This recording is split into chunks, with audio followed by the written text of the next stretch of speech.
और ये मुंगेरी लाल के सपने देख रहे हैं कि आने वाले कभी 50 सालों में इनकी सरकार आएगी। धारा 370 यदि हिंदुस्तान के कश्मीर से हट गई तो हम चाइना से मिलकर के वापस लागू। मंदिरों की घंटियां बजना बंद हो गई। हाँ, राजस्थान की विधानसभा में डिस्टर्ब एक्ट पारित हुआ है। इस वक्त हमारे साथ मौजूद हैं शिक्षा मंत्री मदन दिलावर। खास बातचीत करते हैं।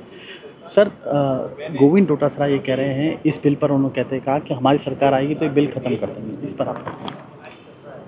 इन्होंने तो ये भी कहा था कि भगवान राम का मंदिर उनकी जन्मभूमि पर बन गया तो हम हटा देंगे।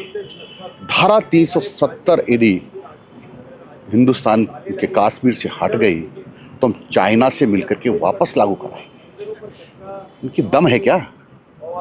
ये जो बिल है, बिल का पत्थर है और ये मुंगेरी लाल के सपने देख रहे हैं कि आने वाले कभी 50 सालों में इनकी सरकार आएगी।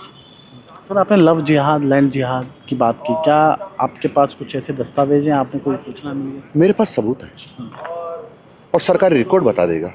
कई मीडिया की रिपोर्ट्स बता देती है। मालपुरा में जाकर के देख लो, लगभग 700 से लगाकर 1000 परिवार अभी तक वहाँ पलायन कर गए। कोटा में घंटाघर एरिया से जाकर देख लो, वहाँ सैकड़ों परिवार पलायन कर गए। उनकी संपत्तियों पर कब्जा हो गया, औने पौने दामों में खरीद लिया। यहाँ जयपुर के रामगंज में देख लो, कितनी संपत्तियाँ बिक गई है। वहाँ अब मंदिरों की घंटियां बजना बंद हो गई। रामगंज क्षेत्र में रफीक खान जो कांग्रेस के विधायक हैं वो भी सवाल उठा रहे हैं इस बिल पर। निश्चित रूप से क्योंकि उनको पीड़ा हुई है, क्योंकि उनके जो साथी है, उनके जैसे आचरण करने वाले लोग हैं, उनको बहुत पीड़ा होगी। क्योंकि अब वो औने पौने दानों में संपत्तियां नहीं खरीद पाएंगे, हिंदुओं की माता और बहनों को नहीं छेड़ पाएंगे और अनैतिक काम नहीं कर पाएंगे, और इसलिए उनको पीड़ा हो रही है। तो गुजरात की तर्ज पे क्या इसमें कानून में खास बातें हैं सर?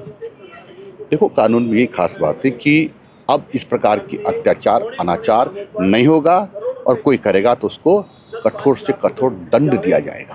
कांग्रेस ये भी सवाल उठा रही है कि भ्रष्टाचार होगा, अधिकारी करेंगे और पारदर्शिता नहीं होगी, इसमें कोर्ट में मामले फंस जाएंगे, तमाम तरह के सवाल। तो इनको कश्मीर में तो पारदर्शिता दिखाई देती थी जब 6 लाख लोगों को मार कूट के भगा दिया था। एक कांग्रेसी बोला नहीं उनके पक्ष में।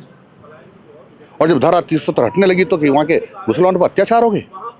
जो गुंडे बदमाश थे, जिन्होंने माताओं बहनों की इज्जतें लूटी, उनकी संपत्ति को लूटा, मारा काटा, वो अच्छे लोग थे, इसलिए उन पर धारा 370 हटी तो अत्याचार हो गया। ये थे मदन दिलावर। खास बातचीत की जितेश जठौर, जयपुर। नमस्कार।